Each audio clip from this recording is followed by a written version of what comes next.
Hey folks, Matt Sharp here with another Pacific Angler Friday Fishing Report. We are filming for September 18th, so as always, if it's nowhere near September 18th, click up here. This is a link to all the Friday Fishing Reports. We do it every week, so I've probably got something more up to date for you. This week is probably the first time in the history of the Fishing Report that I have been praying for a northwest wind out in the Straits.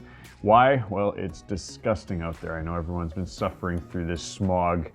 I don't like it. You guys don't like it. It doesn't really affect the fishing, but it certainly doesn't make being outdoors all that pleasant. It does make for some cool photography. We're going to share some cool shots in the fog/smog that is kicking our butts around the Vancouver area. We're going to go over the salmon fishing because that's been a challenge, but there has been moments of brilliance. I'm going to share that with you guys, as well as the whales keep trucking through, which has made things interesting. I'm going to go over some freshwater stuff with you guys as well, because we have been hearing reports from the Vedder that are much more encouraging, but the water levels are still not right or where we want to see them. We're going to look at the weather and how that's going to affect moving forward if you're considering a Vedder trip in the next handful of days. Now, also in the written version, Alex has a cool overview of another salmon fishery that's coming up, and that is the Stave. Easily accessed, definitely accessible for lots of people, and it should be kicking in fairly soon. So if you want to check out the written version of the report, Alex has all the details, as always, in the description down below. I've also got a fly for you guys from Andre, for you lake fishermen. Lake fishing should be kicking off. We're gonna look at the temperatures. We're gonna get some temperature spreads, meaning warm days, cold nights up in the interior. And if you guys are planning a lake trip in the next 2 weeks, it's a great time to get out there if you can get through the smog. Andre's got a boatman pattern, which I really think is cool. I'm gonna share that one with you guys. And then also on another video front, Fishing with Rod shared one last week, and that was an overview of sort of what happened with the test fishery, or the protest fishery, however you want to call it. And it was designed to be a test fishery to prove that bar fishing was a viable way to selectively catch fish on the Fraser. And he's got some thoughts and some details. He doesn't usually weigh in on these, and he's much more educated on the topic than I am, as he's living out in Chilliwack and really close to those guys. So I'm going to talk to you guys through that and share that video with you guys at the back end of the report. As always, guys, you want to see more videos like this, consider hitting the like button, hit that sub button. Let's get into her.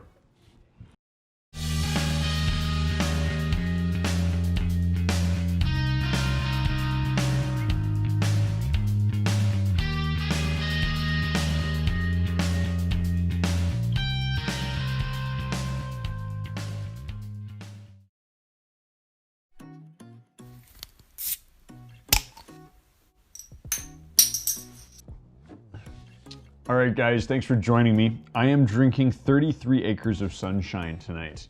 Why? Because I think we all need it.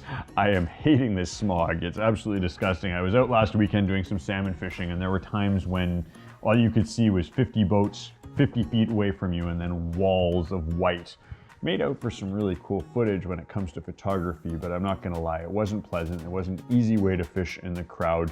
Nor was it productive for us. We had the whales come, within spitting distance of our boat at one point as they cruised through. And needless to say, the fishing was a challenge for at least me on Sunday. Now, there were some good reports from that day of guys putting some fish on the board, but it was not easy by any stretch of the imagination. I'm going to talk to you guys through that. But cheers to some sunshine. We need that in our lives right now. So with that in mind, I think it's the first time you've ever heard me say I'm hoping for a northwest. A northwest wind is usually one of the more challenging winds to deal with when you're out saltwater fishing, but right now we could really use it, flush out the strait, push all that smoke back to where it came from.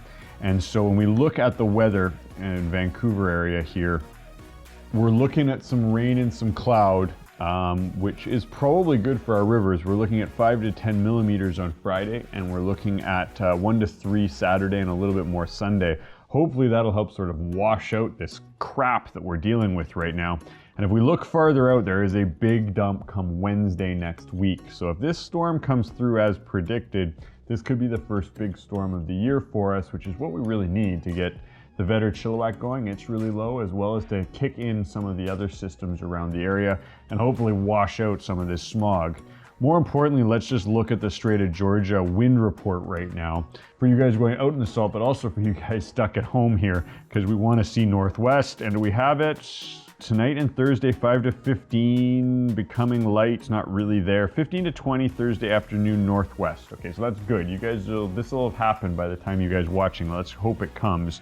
And then 5 to 15 southeast Friday. That's not what we want to see. Becoming light in the morning, then becoming 5 to 15 southeast late in the day.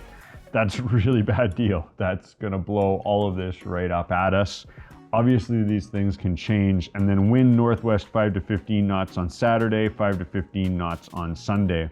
Earlier when I was looking at this, there was a wind warning that said it was all going to be northwest, so it's literally changed in the last 5 hours since looking at this. So take a peek at this if you're heading out, make sure you see it. Now, normally these winds would be great winds for going out in the ocean. It can be windy, but it just won't kick up much of a chop, but I would prefer to get this smoke out of here. So we'll see how it goes.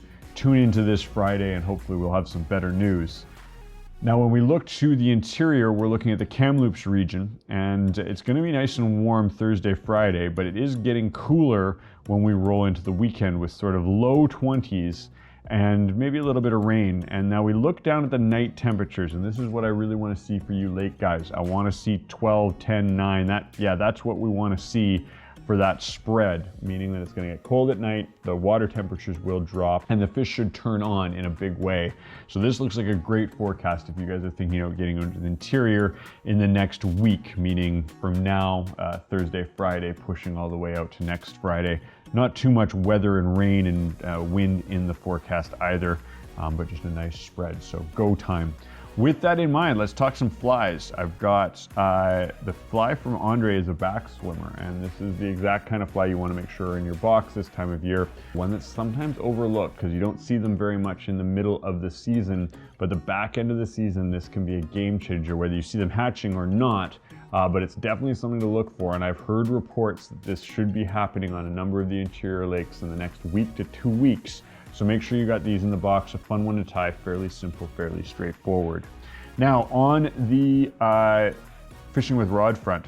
So Rod's a good friend, a guy I really respect, and he's been an advocate for our fishery on many fronts, and he's never gone out and sort of singled one user group out.